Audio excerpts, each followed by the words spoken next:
mag vertellen dat alle inzendingen te zien zijn op www.limburger.nl/volkslied. Bij deze gedaan, En één dingetje, dat na 10 april, als alle inzendingen binnen zijn, dat iedereen die kranten leest en iedereen die de websites van de kranten bezoekt, ook zelf een oordeel kan geven en dat zal dan tot een publieksprijs gaan leiden. En ook de jury neemt dat mee. Oké, we gaan kijken naar Liliard van Riet en Geert Verheijden. En hoe hebben zij het volkslied gepint? Welk jasje hebben zij Ik vind het gevonden? een heel mooi bluesjasje, maar ik zit niet in de jury, maar ik vind het wel heel erg mooi. Dat mag je best zeggen, want ik heb juist de soundcheck gehoord. Ik vind hem ook prachtig.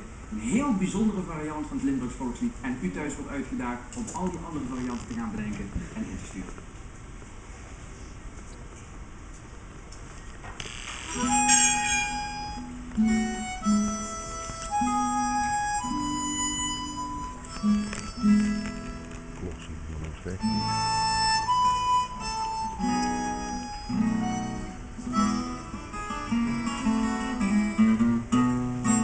Waar in ons groen eikenhout het nachtegaaltje zingt, over het Hollandse korenberg, die des levens klinkt, waar de hoorn des herders schaalt, langs der beekjes boog, daar is mijn vaderland, voor Limburg dierbaar volk.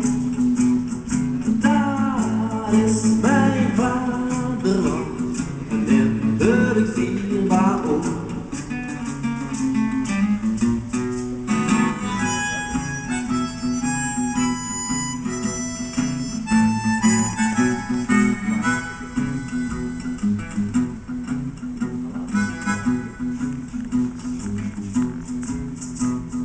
Waar de brede stroom der Maas onstadig zeewaarts vloeit, weelderichtsafweg veldje was, van kostelijk groeit en bloeit. Bloemen, gaarn en beek en bos, van overheerlijk gloort. Daar is mijn vaderland, Limburg dierbaar.